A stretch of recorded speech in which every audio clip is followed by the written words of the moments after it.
Selamat datang 2025, selamat datang juga era keluar uang lebih banyak. Tidak hanya PPN saja yang naik, masyarakat setidaknya harus menghadapi 8 pungutan baru di 2025. Selamat siang, salam sejahtera untuk kita semua. Om Swastiastu, Namo Buddhaya, salam kebajikan. Kami hormati teman-teman media cetak, media elektronik.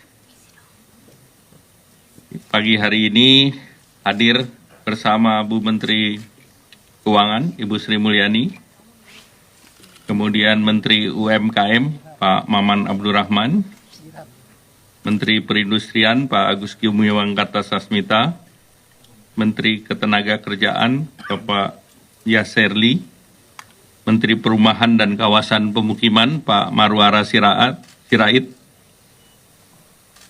Menteri Perdagangan, Pak Budi Santoso, Kepala Badan Pangan Nasional, Bapak Arief Prasetyo, Direktur Utama PLN, Pak Darmawan Prasojo, dan Direktur Utama BPJS Ketenagakerjaan, Pak Anggoro Eko Cahyo. Bapak Ibu yang kami hormati, atas arahan Bapak Presiden, maka pada pagi hari ini kita sampaikan paket kebijakan ekonomi untuk kesejahteraan yang nanti juga akan disampaikan oleh masing-masing menteri.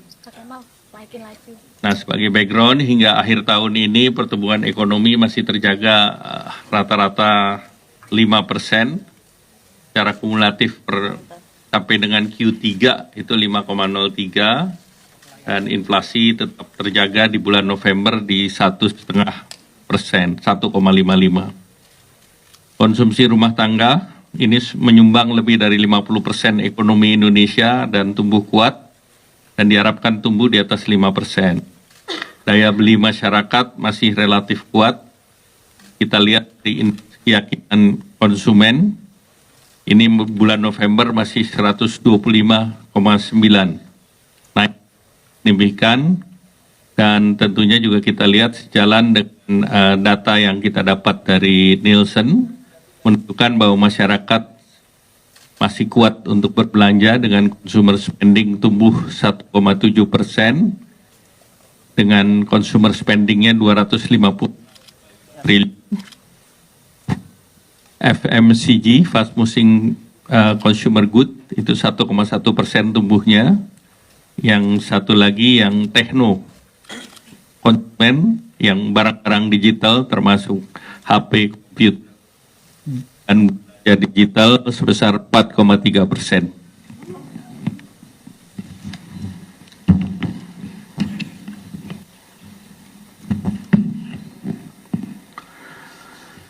Sesuai dengan amarah Undang-Undang tentang Harmoni Peraturan Perpajakan, ini sesuai dengan jadwal yang telah ditentukan, tarif PPN tahun depan akan naik sebesar 12% per 1 Januari.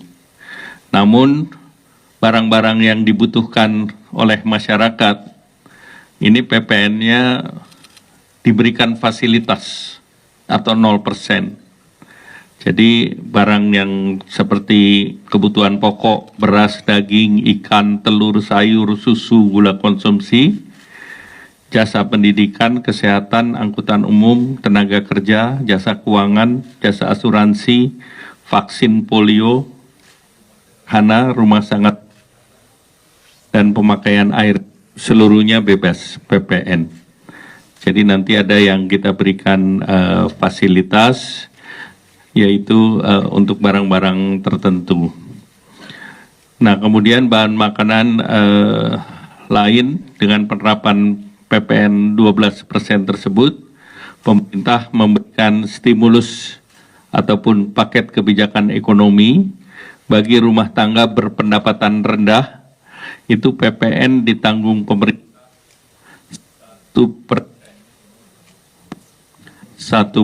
untuk barang kebutuhan pokok dan penting, yaitu minyak kita, dulunya minyak curah, itu diberikan 1%, jadi tidak naik ke 12%, kemudian tepung terigu dan gula industri, jadi masing-masing tetap di 11%, yang 1% ditanggung pemerintah. Kemudian stimulus ini untuk menjaga daya beli masyarakat, terutama untuk kebutuhan pokok dan secara khusus gula industri yang menopang industri pengolahan makanan minuman yang perannya terhadap industri pengolahan cukup tinggi, yaitu 36,3%, juga tetap 11%. Kemudian juga akan ada bantuan pangan dan beras bagi desil 1 dan 2, ini sebesar 10 kg per bulan. Nah, kemudian untuk mengurangi beban pengeluaran rumah tangga dan daya listrik terpasang di bawah atau sampai dengan 2200 volt ampere, diberikan biaya diskon sebanyak 50% untuk 2 bulan. Nah, bagi kelas menengah, itu pemerintah melanjutkan kembali PPN ditanggung pemerintah untuk properti sampai dengan 5 miliar dengan dasar pengenaan pajak 2 miliar. Jadi 2 miliar ditanggung pemerintah, sisanya yang sampai dengan 5 miliar, 2 sampai 3 miliar, yang 3 miliarnya bayar.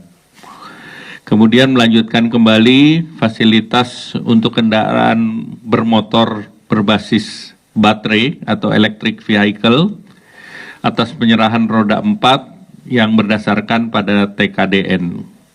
Dan masih dilanjutkan PPN BM ditanggung pemerintah untuk kendaraan baterai atau EV atas import EV roda tertentu secara utuh atau CBU dan roda 4 tertentu yang CKD atau completely knockdown. Nah, sesuai dengan program yang sudah berjalan, ini juga ada pembebasan biaya masuk EV CBU masih diberikan. Kemudian terkait dengan yang terbaru adalah PPN BM DTP untuk kendaraan bermotor hybrid. Nah, ini PPN untuk hybrid itu pemerintah memberikan diskon ataupun memberikan ditanggung pemerintah sebesar 3%. Nah, memperhatikan juga masyarakat kelas menengah di sektor padat karya, pemerintah memberikan insentif PPh pasal 21 ditanggung oleh pemerintah, yaitu yang gajinya sampai 10 juta. Jadi dari 4,8 sampai 10 juta itu PPh-nya ditanggung pemerintah khusus untuk industri padat karya. Nah, ditambah lagi jaminan kehilangan pekerjaan dari BPJS Naker dioptimalisasi.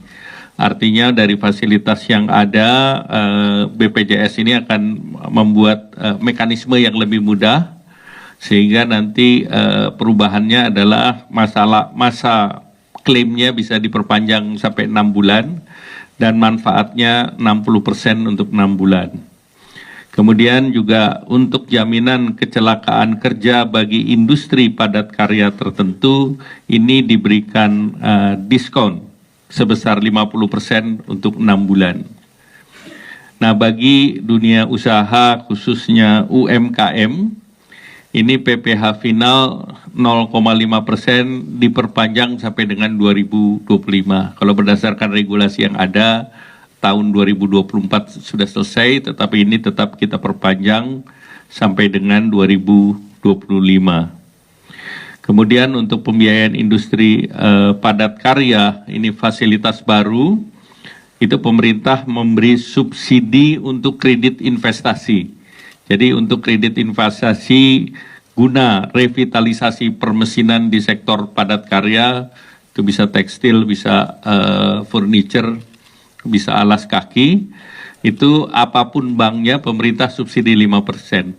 Dan ini 5% tentu menjadi bagian daripada plafon subsidi yang ada dalam program kredit usaha rakyat. Nah, selanjutnya kami minta Bu Menteri Keuangan untuk kan secara rinci. Kami persilakan. Terima kasih Pak Menko. Bismillahirrahmanirrahim. Assalamualaikum warahmatullahi wabarakatuh. Selamat pagi dan salam sejahtera untuk kita semua. Bapak Menko, Bapak-Bapak Menteri dan pimpinan lembaga, para wakil menteri, serta teman-teman media yang saya hormati. Izinkan saya untuk menyampaikan mungkin beberapa aspek dari kebijakan yang ini sebagian memang menggunakan APBN, anggaran pendapatan belanja, sebagai instrumen untuk bisa menyelenggarakan berbagai paket kebijakan untuk menjaga daya beli masyarakat, kesejahteraan, dan juga untuk menstimulus perekonomian kita sehingga ekonomi kita tetap bisa berjalan meskipun kita memahami banyak sekali dinamika global yang terjadi dan juga perkembangan di dalam negeri yang tentu akan menjadi hal yang kita waspadai. Yang kedua, saya juga ingin menyampaikan kepada seluruh media, masyarakat, pelaku usaha, para pengamat yang memberikan berbagai pandangan mengenai kebijakan terutama terkait dengan kebijakan PPN 12% maupun APBN secara keseluruhan. Karena saya memahami bahwa instrumen APBN dan pajak sebagai salah satu pilar terpenting di dalam APBN ini adalah merupakan instrumen yang dimiliki oleh masyarakat keseluruhan. Dan oleh karena itu selalu mendengar, mendapatkan feedback, dan kita terus berupaya menyempurnakan kebijakan, merespons kondisi yang ada, baik yang kemudian kita lihat berdasarkan evidence maupun dari sisi kebutuhan pembangunan dan perkembangan ekonomi kita sendiri. Saya akan memulai mungkin dengan prinsip masalah instrumen fiskal atau instrumen APBN dan instrumen fiskal atau instrumen perpajakan secara khusus yang merupakan instrumen penting untuk mewujudkan azas keadilan dan gotong royong di dalam menjaga dan membangun Indonesia. Karena ini sangat penting bagi kita semuanya. Kok beda ya? Halaman 1, halaman 2. Nah, terima kasih.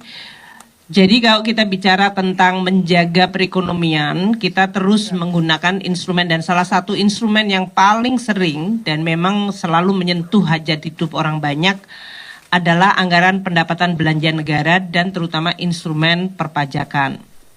Instrumen ini memiliki tujuan untuk mewujudkan azas keadilan dan gotong royong di dalam membangun Indonesia, di mana kelompok yang mampu tentu membayar kewajiban berdasarkan undang-undang. Jadi ini bukan merupakan kebijakan perseorangan, tapi ini selalu melalui proses undang-undang sesuai dengan undang-undang dasar kita. Setiap tindakan untuk memungut harus dilakukan berdasarkan undang-undang.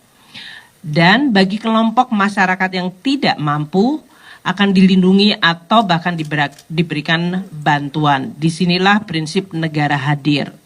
Ini asas keadilan akan kita coba terus, tidak mungkin sempurna tapi kita coba mendekati untuk terus menyempurnakan dan memperbaiki. Oleh karena itu, meskipun tadi disampaikan oleh Pak Menko undang-undang mengenai HPP, mengenai PPN 12% itu diberlakukan, selama ini pemerintah dan DPR di dalam mendesain undang-undang juga memperhatikan atau terus memperhatikan keperbihakan kepada masyarakat tersebut.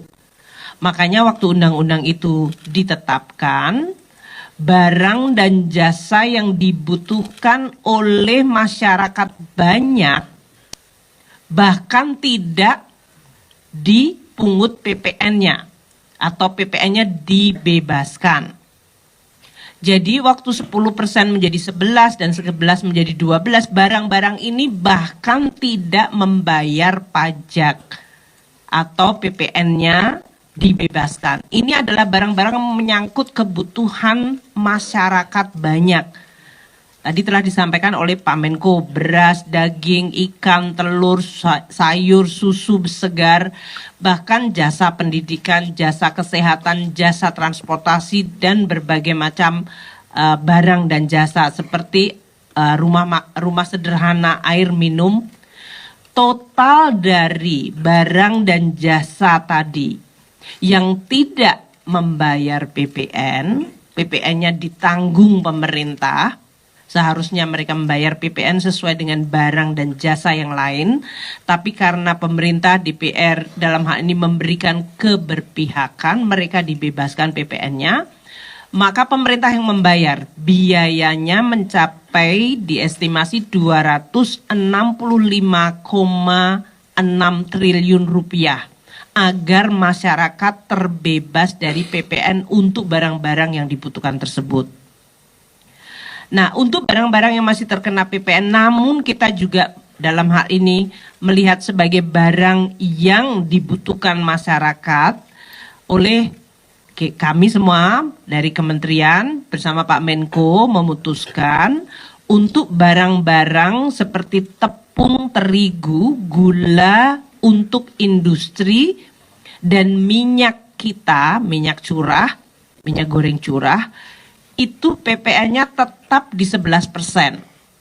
Artinya kenaikan menjadi 12%, 1%-nya pemerintah yang membayar. Dan tentu sesuai dengan masukan dari berbagai pihak termasuk DPR agar azas gotong royong di mana PPN 12 dikenakan bagi barang yang dikategorikan mewah, maka kita juga akan menyisir untuk kelompok harga untuk barang-barang dan jasa yang merupakan barang jasa kategori premium tersebut. Seperti rumah sakit kelas VIP, pendidikan yang standar internasional yang berbayar mahal. Nah, desain paket kebijakan ekonomi ini adalah mencoba untuk selengkap mungkin.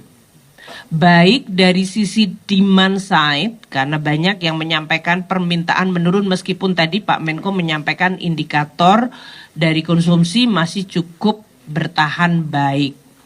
Namun juga ada beberapa data yang menggambarkan mungkin tekanan ekonomi dirasakan dan oleh karena itu pemerintah merespons.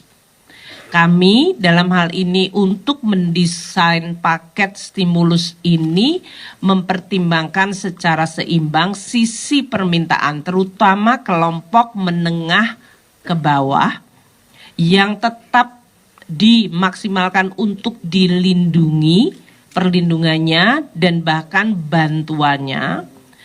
Dan di sisi lain juga stimulus ini untuk mendukung agar sektor-sektor produktif yaitu di bawah Kementerian Perindustrian, Perumahan, itu bisa meningkat kegiatannya. Karena ini penting untuk menjaga momentum pertumbuhan ekonomi, penciptaan kesempatan kerja, optimisme di dalam masyarakat. Maka paket stimulus ini dibuat sekomplit mungkin.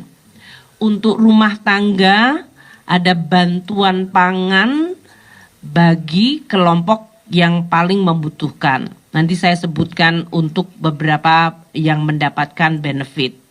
Ada PPN DTP untuk barang-barang yang dikonsumsi paling sering seperti tepung terigu, gula, terutama gula untuk masukan ke industri dan minyak goreng kita. Itu diproteksi PPN-nya tetap tidak mengalami kenaikan ke-12, 1%-nya ditanggung pemerintah. Dan juga rumah tangga ini akan menikmati diskon listrik 50%. Untuk pekerja ada paketnya juga. Dari mulai akses kehilangan, jaminan kehilangan pekerjaan. Dan nanti untuk industri padat karya, di mana lagi-lagi yang disasar adalah pekerjanya dan industrinya, juga ada insentif PPh pasal 21 DTP untuk industri padat karya, pembiayaan industri padat karya, dan bantuan 50% untuk jaminan kecelakaan kerja untuk sektor padat karya. Ini adalah karena kita mendengar, melihat, membaca, dan melihat data untuk memberikan dukungan pada industri padat karya.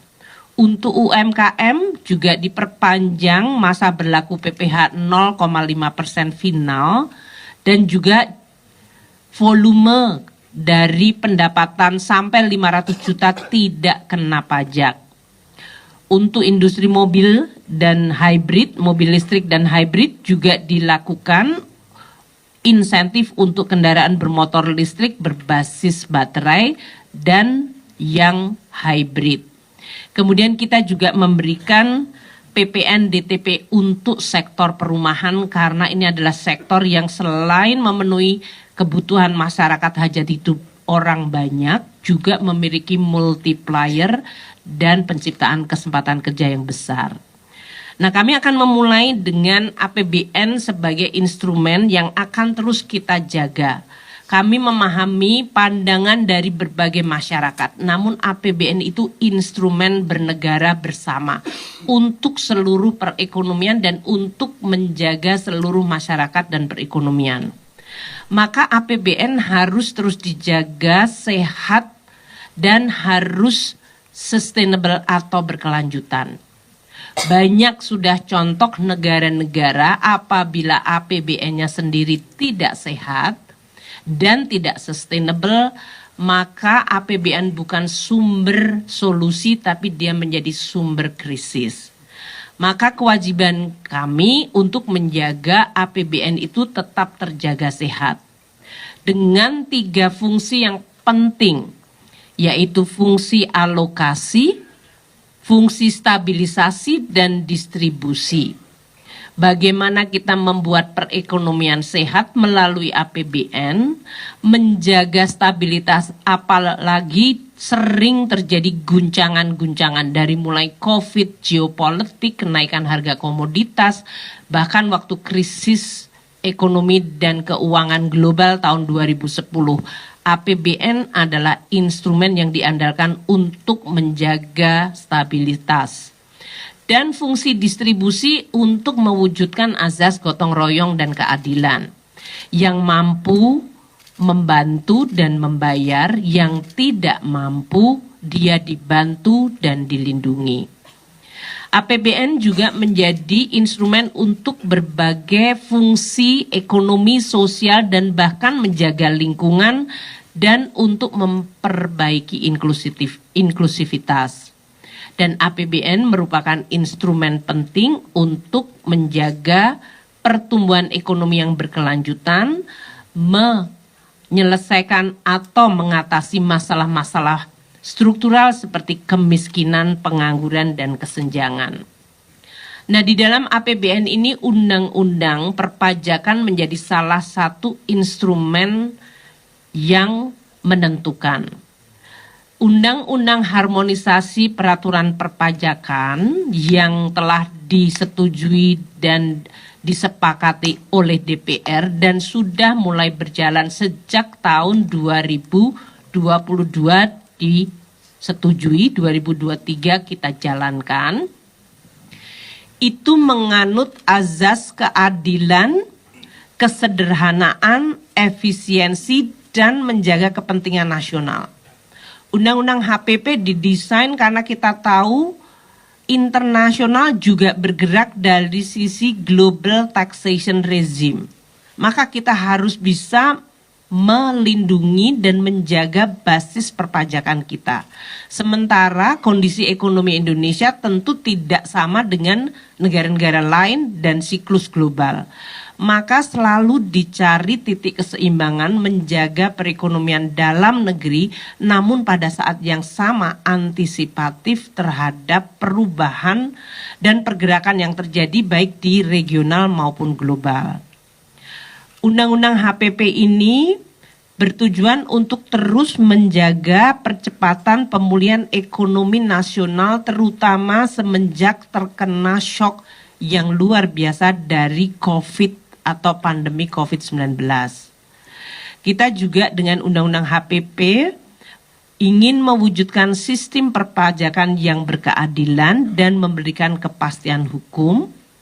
Dengan Undang-Undang HPP menjadi landasan kami untuk terus melakukan reformasi di bidang administrasi dan kebijakan perpajakan. Dengan Undang-Undang HPP kita terus meningkatkan kepatuhan secara sukarela dari wajib pajak kita. Maka fungsi edukasi, informasi akan terus kita lakukan. Dan Undang-Undang HPP adalah undang-undang untuk mencapai penerimaan negara yang dibutuhkan untuk pembangunan negara kita. Jadi mengumpulkan penerimaan negara itu adalah untuk tujuan bersama. Untuk tujuan membangun, karena banyak sekali aspek pembangunan yang masih membutuhkan dukungan APBN. Nah, saya akan men-skip ya, APBN dan Undang-Undang HPP itu merupakan perwujudan dari 3 fungsi tadi, alokasi, stabilisasi, dan distribusi. Ini adalah fungsi yang akan terus kita jaga agar perekonomian kita bisa berjalan seimbang.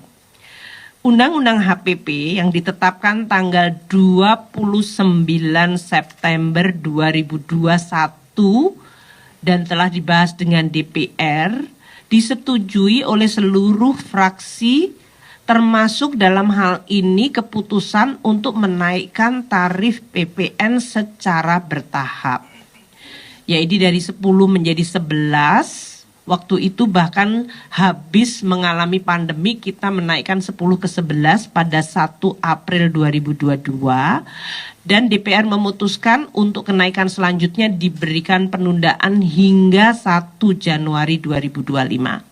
Agar dalam hal ini masyarakat perekonomian sudah memiliki space atau waktu untuk pulih yang memadai. Hampir seluruh fraksi juga memberikan kesepakatan bahwa negara harus menunjukkan keberpihakan kepada kelompok masyarakat yang berpenghasilan menengah bawah.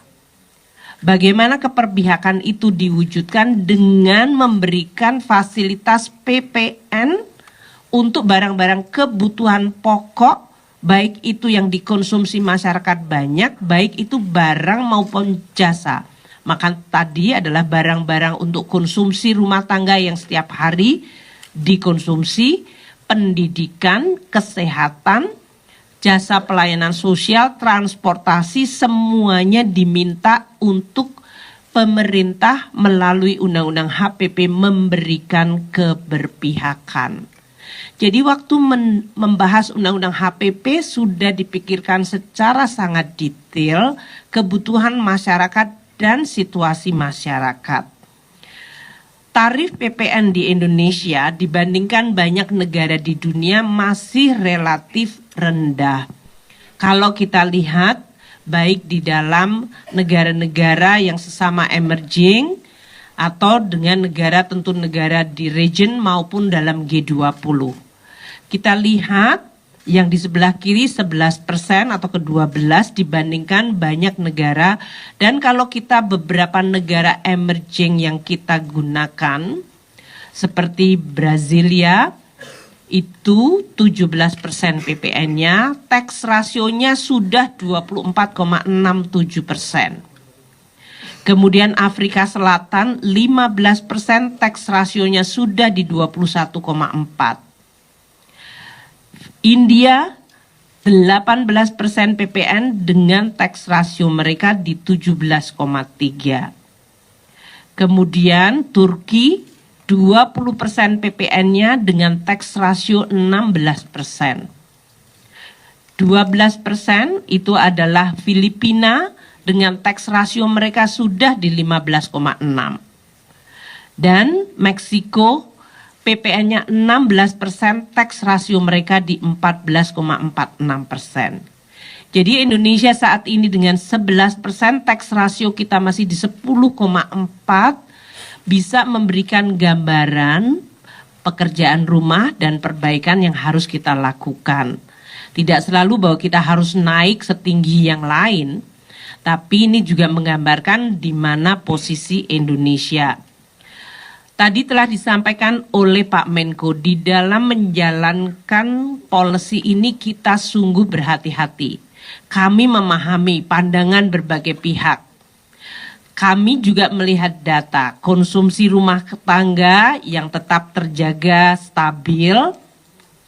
Kemudian inflasi yang mengalami penurunan bahkan relatif rendah di 1,5, banyak yang kemudian mengasosiasikan deflasi dari sisi pangan sebagai daya beli, karena ini adalah sebetulnya koreksi dari harga pangan tahun lalu yang sangat tinggi, dan penurunan harga pangan tentu mendukung daya beli masyarakat.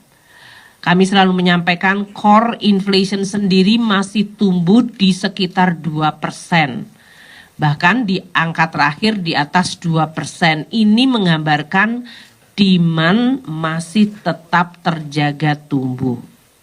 Konsumsi domestik kita juga masih tumbuh baik. Tadi telah disampaikan oleh Pak Menko, indeks kepercayaan konsumen masih tinggi dan dalam posisi yang stabil meningkat. Indeks penjualan retail juga tetap positif. Kami sangat hati-hati melihat bagaimana pengalaman kenaikan PPN 11% pada saat post-COVID.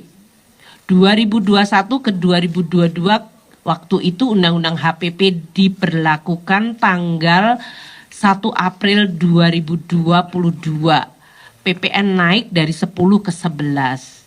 Kita lihat berbagai data, lesson learned adalah menggambarkan perekonomian kita tetap relatively stabil dan bahkan ada indikator perbaikan dari mulai jumlah peningkatan pekerja, jumlah pekerja formal. Ini tahun 2023 post kenaikan PPN 11%. Dengan berbagai stimulus yang sering kita gunakan, menggunakan APBN, menggunakan penerimaan pajak juga untuk menstimulus ekonomi lagi. Dan pada saat 2023 itu harga komoditas juga sudah mulai turun seperti yang kita rasakan sampai 2024 ini. Kami melihat jumlah dari peningkatan pekerja, pekerja formal, dan juga setoran PPh 21, yaitu setoran dari pajak penghasilan dari gaji karyawan itu mengalami kenaikan double digit. Serta inflasi yang terus terjaga rendah. Tahun 2022, waktu itu kenaikan inflasi lebih karena dipicu harga minyak dan harga minyak goreng karena terjadinya perang di Ukraina. Itu pun kami menggunakan APBN untuk menstabilkan. Jadi poin kami adalah kami akan terus melihat data, mendengar masukan, dan memperbaiki kebijakan. Tadi telah disampaikan oleh Pak Menko, insentif meskipun kita menerapkan PPN 12% secara selektif, ya, secara selektif karena banyak sekali barang jasa yang bahkan tidak bayar PPN. Kami memberikan insentif perpajakan itu dalam magnitude yang sangat besar. Insentif perpajakan yang kita berikan setiap tahun sejak tahun 2020 yaitu mencapai 246, untuk tahun 2025 ini insentif perpajakannya akan melonjak hampir 2 kali lipat dibandingkan tahun 2020, mencapai 445,5 triliun rupiah. Dan kalau dihitung berdasarkan rasio PDB itu sudah mencapai 1,83%. Yang lebih tinggi pada saat COVID 2020 ke 2021, waktu itu kita memberikan insentif perpajakan yang luar biasa besar hingga mencapai 1,85% dari GDP. Tahun depan hanya lebih sedikit saja turunnya dibandingkan pada situasi COVID, yaitu mencapai 1,83% dari PDB. Ini nominalnya mencapai 445,5 triliun rupiah. PPN sendiri mengambil 265,6 triliun rupiah. Jadi kalau kita lihat insentif perpajakan 2025 mayoritas adalah dinikmati oleh rumah tangga, 47% atau 209,5 triliun masyarakat rumah tangga terbebas dari PPN atau dikurangi beban PPN-nya. Sedangkan 137,4 atau 30% untuk mendorong dunia usaha dalam bentuk insentif perpajakan. 22% atau 98,6 triliun insentif perpajakan untuk membantu dan mendorong UMKM. Itulah yang kita lakukan. Meskipun ada undang-undang perpajakan, ada tarif pajak, namun pemerintah tetap peka untuk mendorong barang jasa dan pelaku ekonomi. Nah, Indonesia termasuk negara yang terus mempublikasikan secara transparan insentif perpajakan ini. Kita bahkan sudah oleh BPK termasuk di dalam predikat advance untuk pembuatan laporan secara transparan insentif perpajakan kita. Untuk Global Tax Expenditure Transparency Index (GETI), Indonesia menempati ranking kedua paling transparan di dalam belanja perpajakannya. Belanja perpajakan ini adalah istilah terminologi untuk pajak yang tidak ditimpakan kepada pelaku usaha atau masyarakat, namun kemudian ditanggung oleh pemerintah. Makanya disebutnya adalah belanja perpajakan. Indonesia termasuk yang paling transparan dan nilainya cukup tinggi, yaitu mencapai 445,5 triliun rupiah atau 1,83% dari PDB kita. Nah, insentif PPN ini kita berikan sebagai berikut dengan nilainya. PPN yang dibebaskan untuk bahan makanan, artinya bahan makanan bahkan tidak membayar 10% atau naik waktu itu 11% atau akan naik ke 12%. Mereka PPN-nya 0% dan itu nilai PPN-nya adalah 77,1 triliun, itu pemerintah yang menanggung.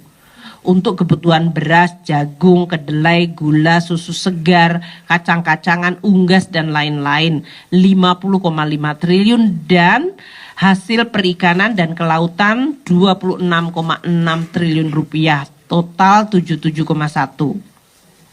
Untuk UMKM PPN dengan omset usahanya 4,8 miliar per tahun, dia hanya dikenakan 0,5% final. Dan untuk UMKM ini teman-teman media, saya ulang ya, kalau omsetnya belum mencapai 500 juta tidak membayar PPh.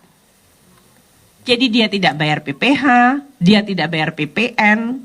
Jadi hampir semua warung-warung atau usaha-usaha kecil yang mungkin sering kita konsumsi, mereka itu kalau omsetnya tidak mencapai 500 juta per tahun, mereka tidak bayar PPh dan mayoritas barang-barang yang diperdagangkan di situ seperti barang makanan itu tidak terkena PPN.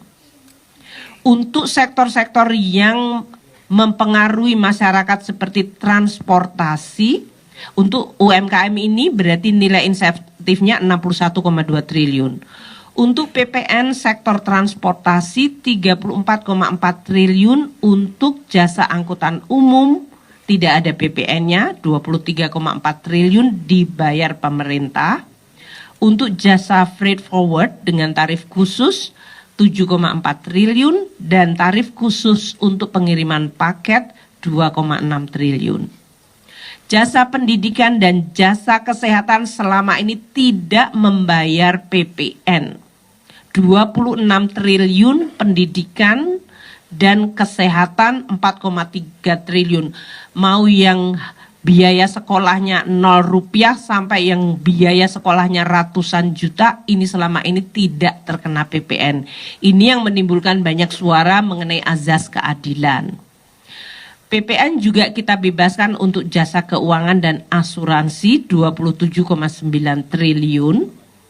Dan untuk otomotif ini selain membantu dari sisi permintaan masyarakat maupun industrinya, kita memberikan insentif di sektor otomotif ini nilainya 11,4 triliun dan PPN DTP di sektor properti mencapai 2,1 triliun.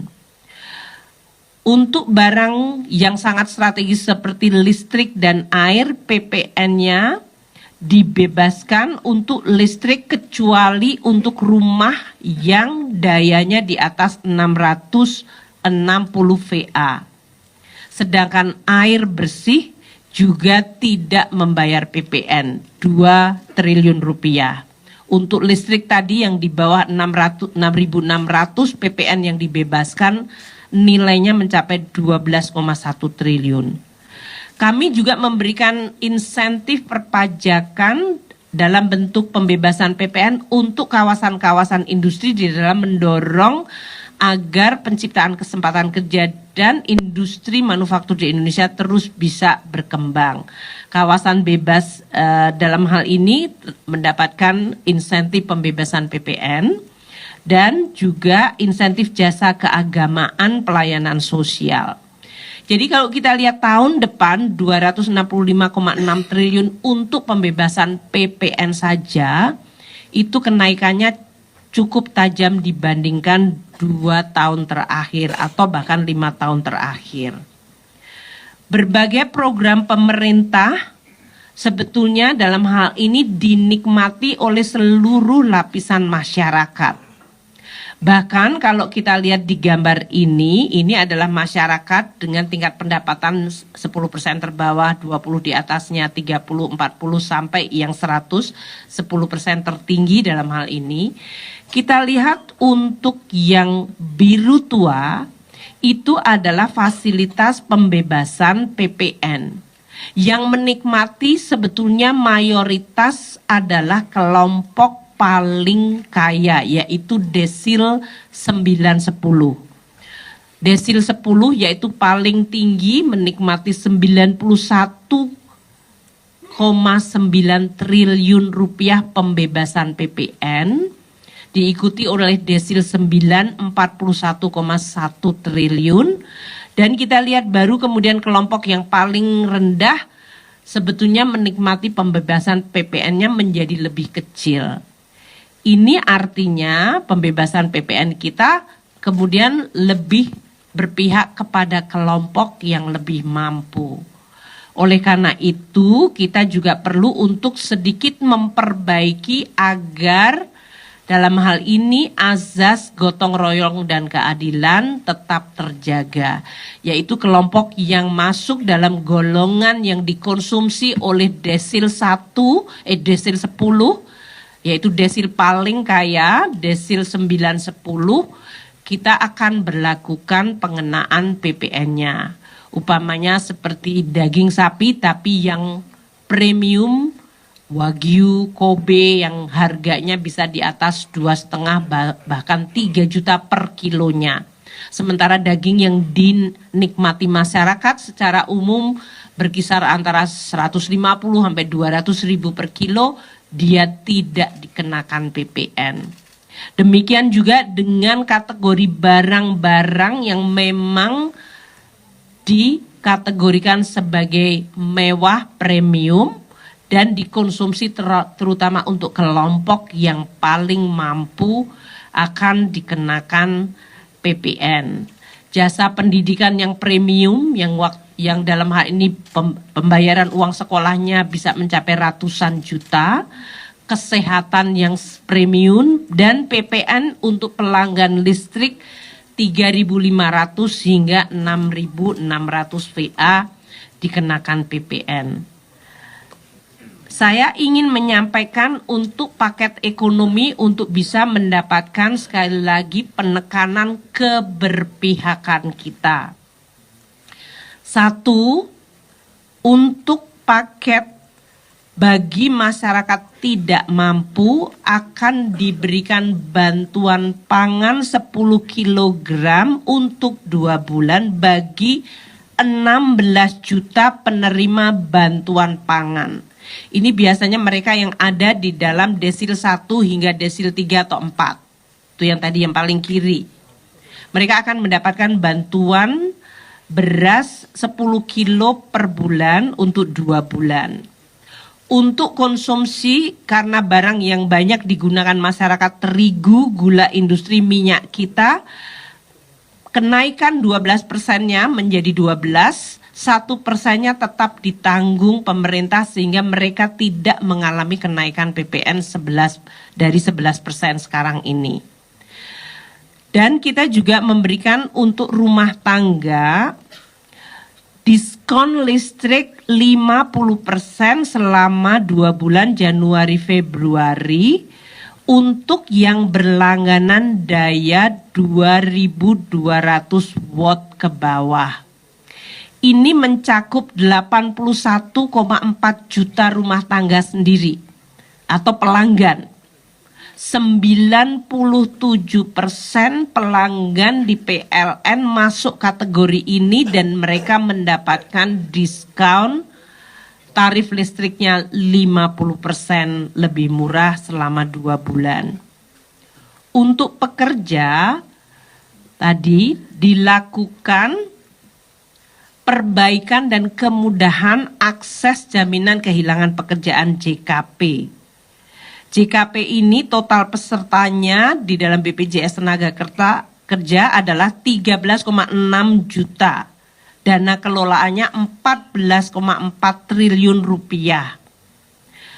Ini akan dibuatkan kemudahan sehingga mereka yang kehilangan pekerjaan diharapkan akan bisa mengakses mendapatkan bantuan JKP. Pemerintah melalui APBN juga sudah memasukkan uang untuk membantu di dalam JKP ini. Nanti akan disampaikan oleh Pak Menaker dan di sini juga ada Dirut BPJS. Untuk jaminan kecelakaan kerja di mana 66 triliun dana yang dikelola oleh BPJS ini juga akan diberikan diskon untuk JKK ini bagi pekerja yaitu 3,76 pekerja dari 110.000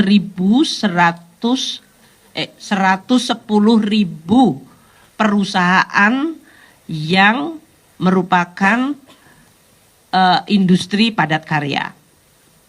Tadi UMKM sudah saya sampaikan. UMKM yang omsetnya di bawah 500 juta tidak membayar PPH dan sebagian besar PPN yang diperdagangkan mereka juga tidak terkena PPN. Sedangkan kalau omsetnya bisa di atas 500 juta mencapai 4,8 miliar per tahun, bayar PPH-nya hanya 0,5% dari omset mereka. Tadi saya sampaikan industri padat karya menjadi perhatian pemerintah. Kita memberikan beberapa paket untuk membantu dari mulai PPH 21 untuk para pekerjanya yang gajinya mencapai 10 juta, maka PPH pasal 21-nya ditanggung oleh pemerintah sampai 10 juta per bulannya. Untuk industri padat karya yang akan merevitalisasi barang modalnya juga diberikan kredit dengan insentif suku bunganya sangat murah hanya 5%. Dan untuk jaminan kecelakaan kerja dari sektor padat karya ini bantuan 50% iurannya selama 6 bulan akan didiskon.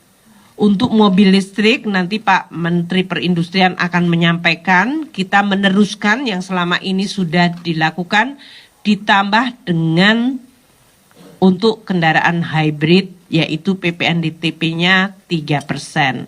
Sektor perumahan nanti Pak Ara dari Menteri Perumahan akan bisa menyampaikan, ini juga meneruskan policy untuk bisa menjaga momentum pembangunan dari sektor perumahan yang menciptakan multiplier effect yang banyak untuk sektor konstruksi dan juga real estate. Demikian Pak Menko yang kami bisa sampaikan, semoga masyarakat memahami bahwa ini adalah sebuah paket lengkap, komprehensif dengan terus melihat data, mendengar semua masukan dan mencoba memberikan keseimbangan dan menjalankan tugas kita untuk menggunakan APBN dan perpajakan sebagai instrumen menjaga ekonomi, mewujudkan keadilan dan gotong royong. Terima kasih Pak Menko, saya kembalikan. Terima kasih Bu Menteri Keuangan. Saya rasa sangat jelas. Selanjutnya Pak Menteri Perdagangan, kalau ada yang ingin ditambahkan, silakan. Terima kasih Pak Menko. Sedikit saja menyampaikan tadi sudah dijelaskan Pak Menko dan Ibu Menkyu bahwa untuk menjaga daya beli masyarakat yang berpendapatan rendah, terutama atas konsumsi barang kebutuhan pokok atau BAPOK, pemerintah memberikan insentif PPN ditanggung pemerintah sebesar 1%, yaitu PPN DTP minyak goreng atau minyak kita, dengan penjelasan bahwa minyak kita merupakan minyak goreng hasil DMO yang diperuntukkan bagi masyarakat berpendapatan rendah, sehingga tidak ada perubahan harga di masyarakat meskipun ada pemberlakuan PPN 12%. Dengan adanya insentif ini diharapkan tidak terjadi penurunan realisasi penyaluran DMO. Kemudian yang kedua, PPN DTP tepung terigu dengan penjelasan bahwa tepung terigu merupakan bahan pokok yang diperlukan masyarakat umum, khususnya masyarakat berpendapatan rendah, sehingga diperlukan insentif agar tidak ada perubahan harga di masyarakat. Dan yang ketiga, PPN DTP gula industri dengan penjelasan bahwa gula industri merupakan input penting bagi industri makanan minuman, sehingga diperlukan insentif agar terus menggerakkan aktivitas industri. Demikian Pak Menko, terima kasih. Terima kasih Pak Menteri Perdagangan. Selanjutnya kami persilakan Pak Menteri Perindustrian, Pak Agus Gumiwang. Terima kasih Pak Menko. Tadi sudah teman-teman media tadi sudah dijelaskan sangat komprehensif oleh Bapak Menko dan Ibu Menteri Keuangan. Saya hanya ingin menambahkan atau memberikan penekanan terhadap apa yang tadi disampaikan oleh Pak Menko dan Ibu Menteri Keuangan berkaitan dengan paket kebijakan ekonomi dan khususnya hal-hal yang berkaitan dengan manufaktur atau industri. Di sini kita bisa lihat bahwa pemerintah memberikan perhatian yang besar terhadap sektor manufaktur dengan memberikan yang pertama insentif atau stimulus untuk sektor otomotif yang kita ketahui bersama sektor otomotif sekarang memang sedang mengalami tekanan ya, dengan sales yang cukup tertekan, dan oleh sebab itu ada beberapa pandangan masyarakat yang menyatakan bahwa penurunan sales dari sektor otomotif itu diakibatkan dari turunnya daya beli masyarakat, khususnya masyarakat menengah, dan ini merupakan jawaban dari pemerintah di mana PPN BM-DTP untuk KBLBB dan PPN DTP untuk KBLBB ini diberikan, dan ini seperti yang tadi disampaikan oleh Ibu Menteri Keuangan, ini mengcover insentif atau stimulus untuk demand side ya, dan juga untuk supply side untuk produsen atau untuk pabrik-pabrik. Sedangkan untuk hybrid ini saya minta ya agar segera para produsen mobil-mobil hybrid yang di Indonesia untuk segera mendaftarkan ya merek-mereknya kepada kami ya agar tahun depan mulai 1 Januari sudah bisa menikmati insentif stimulus yang sudah disiapkan oleh pemerintah, yang pada dasarnya sebetulnya program LCEV ini sudah diatur dalam Permen 36 ya, tahun 2021, termasuk untuk hybrid, termasuk di dalamnya ada pengaturan mengenai nilai TKDN yang harus menjadi kriteria dari peserta program ini. Juga dilaporkan bahwa pada tahun 2024 ya, ada 3 perusahaan yang memberikan komitmen akan membangun fasilitas produksi atau pabrik di Indonesia untuk otomotif, ya khususnya untuk EV, yaitu yang pertama BYD, yang kedua Citroen, dan yang ketiga Ion. Dan oleh sebab itu ketiga perusahaan tersebut, ketiga merek tersebut ini akan menikmati insentif stimulus yang tadi disampaikan oleh Pak Menko dan Ibu Menteri Keuangan, biaya masuk 0% dan PPN BMDTP 15%. Dan kalau kita melihat ini upaya pemerintah juga memberikan signal ya kepada investor bahwa sebetulnya regulasi yang ada di Indonesia itu cukup kompetitif, termasuk hal-hal yang berkaitan dengan insentif dan stimulus, sehingga ini juga inline dengan upaya pemerintah untuk menjadikan Indonesia sebagai hub dari produksi KBLBB di ASEAN. Selanjutnya yang menjadi catatan juga untuk sektor manufaktur, yaitu sektor padat karya, di mana pemerintah menyiapkan insentif stimulus untuk menjaga kinerja industri padat karya dengan skema pembiayaan industri padat karya, di mana tujuannya tentu untuk mendukung kebutuhan pembiayaan dalam upaya merevitalisasi mesin, dan ini sangat penting karena mesin itu kunci agar proses produksi kita lebih efisien dan juga meningkatkan produktivitas.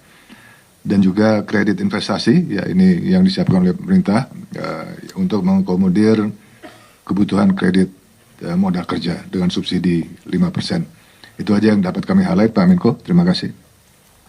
Terima kasih Pak Menteri Perindustrian. Selanjutnya kami persilakan Pak Menteri Ketenagakerjaan. Baik, terima kasih Pak Menko. Saya hormati Bapak Ibu Menteri dan Wakil Menteri dan teman-teman media. Saya ingin menekankan kembali dan sedikit menambah terkait dengan paket kebijakan ekonomi terkait dengan ketenagakerjaan. Jadi ada 3. Yang pertama, tadi seperti disampaikan oleh Ibu Menkeu, PPH pasal 21 DTP untuk pekerja sektor padat karya.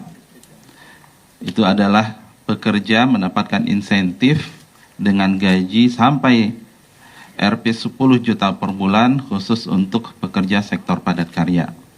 Yang kedua, dukungan bagi pekerja yang mengalami PHK. Kami pekerja yang mengalami PHK, kita akan memberikan stimulus baik materi ataupun non-materi. Pertama adalah dukungan jaminan kehilangan pekerjaan atau JKP berupa manfaat tunai 60% flat dari upah selama 6 bulan, manfaat pelatihan sebesar 2,4 juta rupiah, dan kemudahan akses informasi pekerjaan. Selain itu juga kemudahan akses program prakerja. Dengan ini kita mengharapkan para pekerja bisa meningkatkan peluangnya untuk bekerja kembali dengan memanfaatkan klaim manfaat JKP. Selain itu juga untuk mempertahankan daya beli pekerja saat ter-PHK.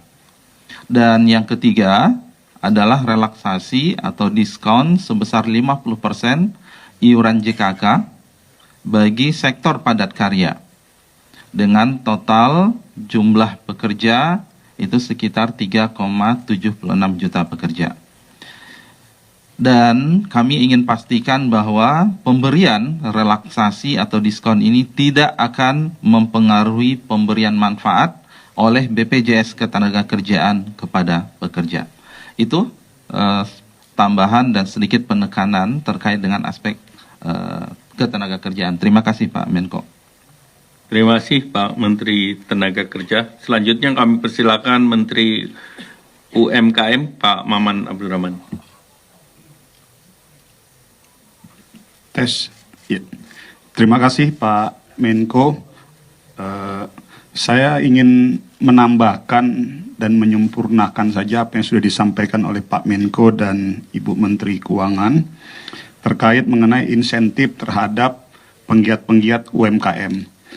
Yang pertama, alhamdulillah untuk para penggiat UMKM diberikan insentif perpanjangan waktu PPh 0,5% dari gross dengan pertambahan waktu 1 tahun.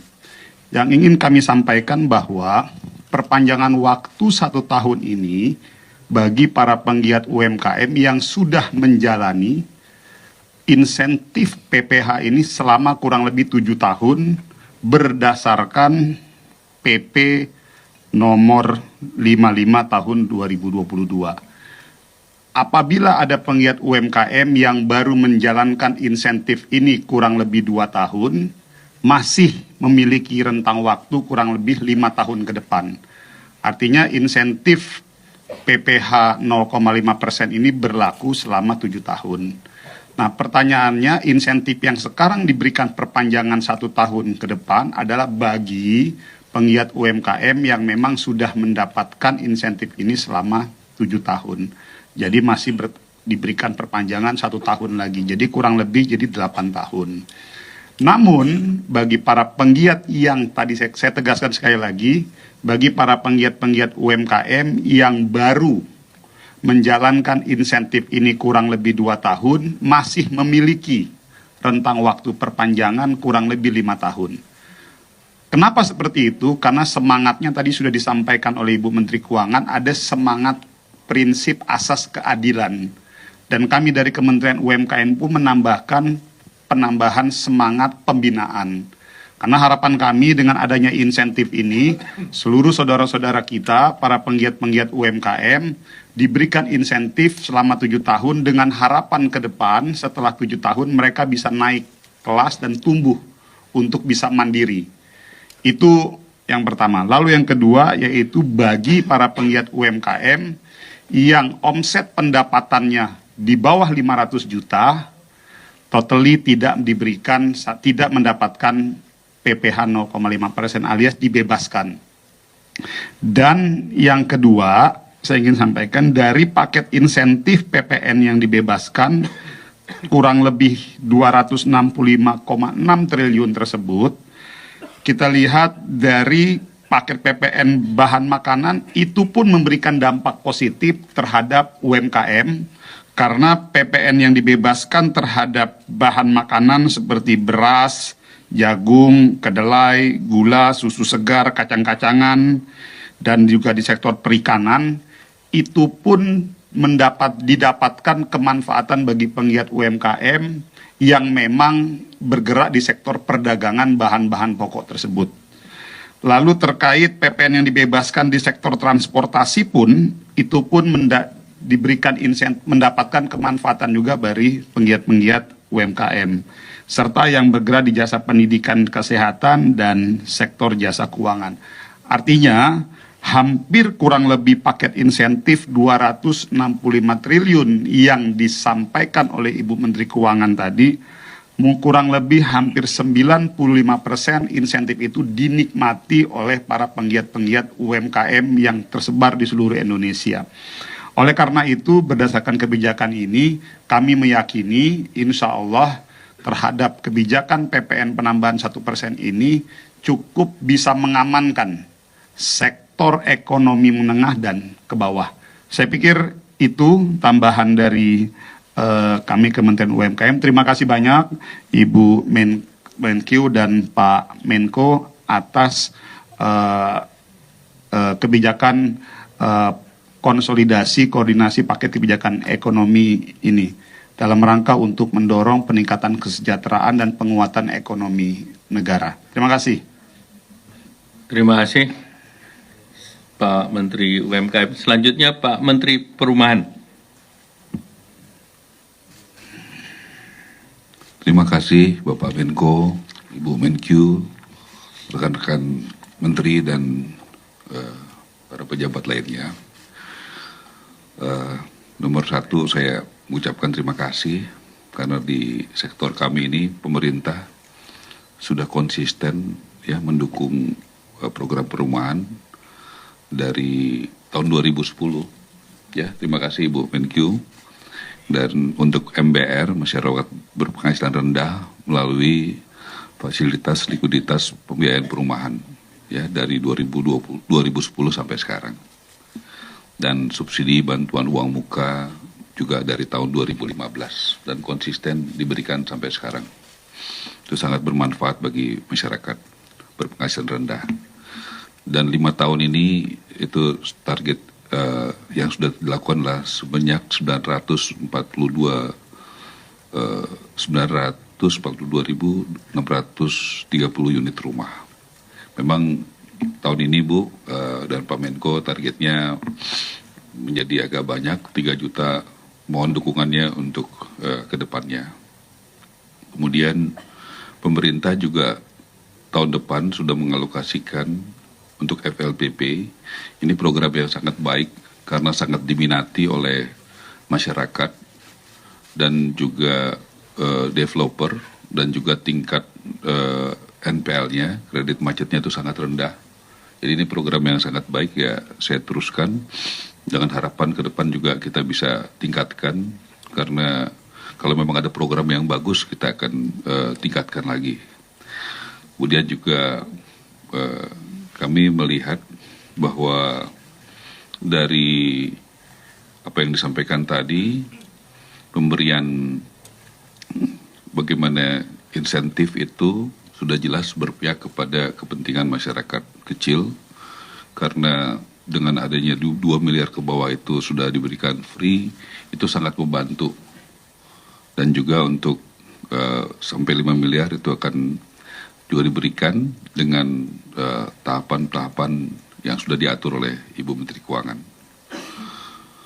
Kemudian juga kami laporkan sampai per hari ini kami dalam 2 bulan ini berkat dukungan Bapak Presiden, Bapak Menko dan Menteri Keuangan, kami sudah membangun dan menyerahkan kepada masyarakat sekitar 30.000 unit rumah per hari ini, dan itu mayoritas dari KPR BTN yang didukung oleh dukungan dari kebijakan-kebijakan negara.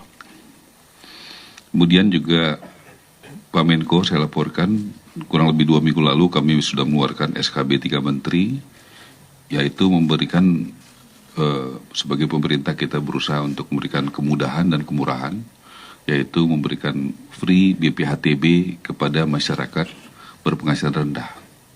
Dan itu sebesar 5%, itu sangat terasa manfaatnya bagi masyarakat.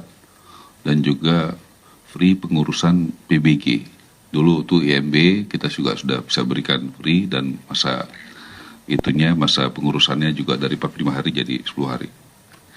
Dan ya pada akhirnya saya mengucapkan terima kasih kepada Presiden, Pak Menko, Ibu Menteri Keuangan, yang sebenarnya kebijakan ini baru kami mau perjuangkan, tetapi sudah diberikan oleh Pak Menko. Kami mengucapkan terima kasih Pak Menko dan Ibu Menteri Keuangan yang sangat paham bahwa industri perumahan itu ratusan industri terafiliasi, cat, kayu, plafon dan pasir, semen, semua ini akan sangat menggerakkan ekonomi dan pertumbuhan ekonomi di tahun depan. Jadi kami atas nama Menteri Perumahan ucapkan banyak terima kasih atas kebijakan ini. Terima kasih. Terima kasih Pak Menteri Perumahan, Pak Marwara Sirait. Selanjutnya Kepala Badan Pangan, kami persilakan.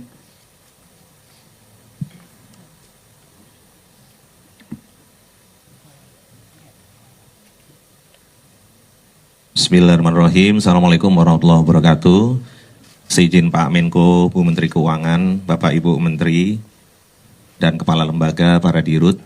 Yang pertama, seperti disampaikan bahwa tidak ada kenaikan, bahkan pengenaan PPN untuk bahan komoditas strategis seperti jagung, beras, kedelai, bawang merah, bawang putih, semua jenis cabai, telur, ayam, daging ruminansia, dan sebagainya. Jadi tidak ada pengenaan karena kemarin Bu Menkyu izin ada yang menanyakan apakah komoditas strategis. Jadi tidak ada ya. Yang kedua, bantuan pangan di bulan Januari dan Februari ini sudah diperintahkan juga oleh Pak Presiden kemarin seizin Bu Menkyu, Pak Menko Pangan ya, bahwa Badan Pangan Nasional akan menugaskan Bulog untuk menjalankan bantuan pangan beras untuk 16 juta PBP atau penerima bantuan pangan A10 kilo. Demikian, terima kasih Pak Menko. Selama 2 bulan, Januari dan Februari 2025.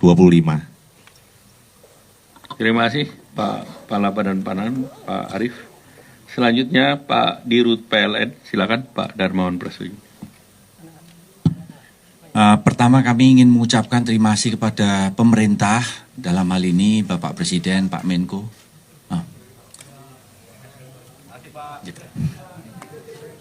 Assalamualaikum warahmatullahi wabarakatuh. Pertama-tama kami ingin mengucapkan terima kasih kepada pemerintah, dalam hal ini Bapak Presiden, Pak Menko, Bu Menkyu, dan para Bapak Ibu Menteri semuanya di sini.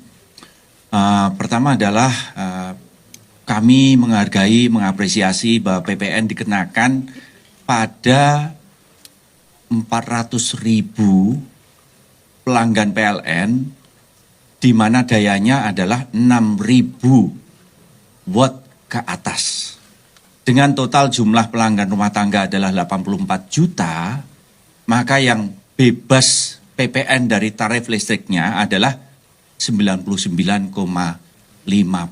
Sedangkan PPN untuk listrik, tarif listrik, dikenakan hanya pada 0,5% pelanggan rumah tangga kami atau pelanggan yang terkaya dari desil yang ada dalam struktur pelanggan kami. Kemudian kedua, kami mengapresiasi, menghargai adanya diskon 50% tarif listrik untuk 2.200 watt ke bawah. Dan ini menyasar pada 81,4 juta pelanggan kami yang terdiri dari 24,6 juta pelanggan 450 watt, kemudian ada 38 juta pelanggan 900 watt, ada 14,1 juta pelanggan 1300 watt, dan ada 4,6 juta pelanggan 2200 watt. Artinya dari total pelanggan rumah tangga kami adalah 84 juta, ini menyasar pada 97% diskon 50% pelanggan rumah tangga kami untuk bulan Januari dan bulan Februari.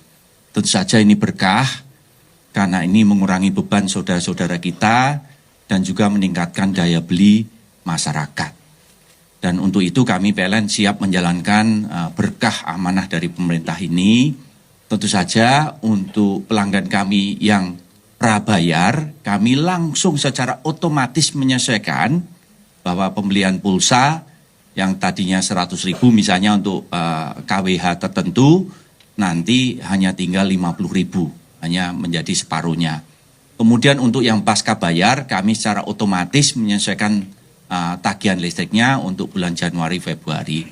Dan tentu saja kalau ada pertanyaan mengenai ini, kami sudah mempersiapkan WhatsApp number 08777 11 12 123. Saya ulangi lagi, 08777 11 12 123. Sekali lagi kami mengucapkan terima kasih, apresiasi luar biasa.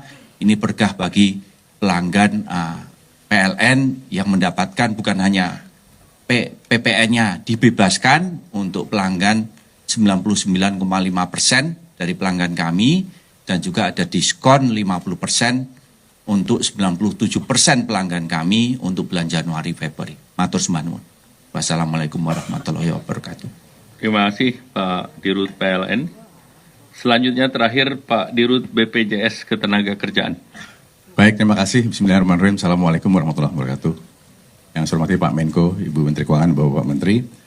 Rekan-rekan media, jadi saya menambahkan saja bahwa relaksasi iuran jaminan kecelakaan kerja yang 50% tadi itu untuk 5 bulan dengan manfaat yang tidak berubah. Jadi iurannya 50%, manfaat tetap sama, ini akan diberikan terdampak atau didapatkan untuk 3,76 juta pekerja dan 110.000 perusahaan. Untuk JKP menambahkan sedikit saja bahwa manfaat tunai 60% flat selama 6 bulan, di mana selama ini manfaatnya adalah 3 bulan pertama 45%, 3 bulan kedua adalah 25%. Jadi sekarang flat 60%. Pelatihan semula 1 juta per orang, sekarang 2,4 juta. Dan tentu saja dengan Pak Menteri Tenaga Kerja, kami juga sedang membahas beberapa rencana untuk mempermudah, diantaranya untuk perluasan, yaitu meniadakan syarat wajib program JHT untuk perusahaan skala kecil dan mikro. Semula ada JKK, JKM, dan JHT. Ke depan kita sedang membahas dengan Pak Menteri untuk JHT dihilangkan sehingga perluasannya bisa lebih banyak. Juga membuka peluang untuk non-ASN untuk bisa ikut JKP. Sedangkan untuk kemudahan, sedang dibahas juga bersama untuk memperpanjang masa kadaluarsa klaim yang semula 3 bulan menjadi 6 bulan dan meniadakan persyaratan mengiur 6 bulan berturut-turut. Semula ada persyaratan 6 bulan berturut-turut, ini kita akan hilangkan sehingga perluasan diberikan kemudahan juga dan untuk klaim juga ada kemudahannya. Jadi demikian dari kami di BPJS Ketenagakerjaan untuk JKP, Jaminan Kehilangan Pekerjaan, dan juga Jaminan Kecelakaan Kerja. Terima kasih. Terima kasih Pak Dirut BPJS Tenaga Kerja, Bapak Ibu sekalian yang kami hormati, teman-teman media cetak, media elektronik. Seluruh kebijakan ini nanti akan ditindaklanjuti oleh Peraturan Menteri Keuangan, kemudian Peraturan Pemerintah, dan juga ada Peraturan Menteri ESDM terkait dengan kelistrikan. Dan PP itu terkait dengan BP Jam Sostek, dan juga ada perpanjangan mengenai perpajakan. Kemudian tadi disampaikan peningkatan pendapatan negara di sektor pajak itu penting untuk mendorong program Astacita dan prioritas Bapak Presiden, baik untuk kedaulatan dan resiliensi di bidang pangan dan ketahanan kedaulatan energi.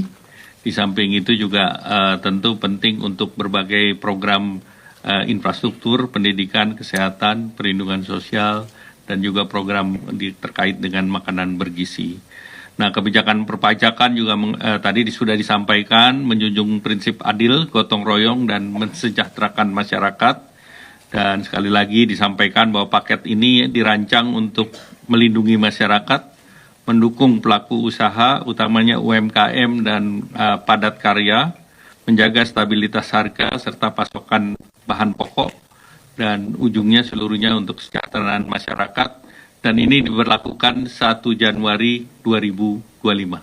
Jadi sekali lagi ini seluruhnya berlaku 1 Januari 2025. Demikian, saya pikir sudah cukup jelas. Terima kasih. Wassalamualaikum warahmatullahi wabarakatuh.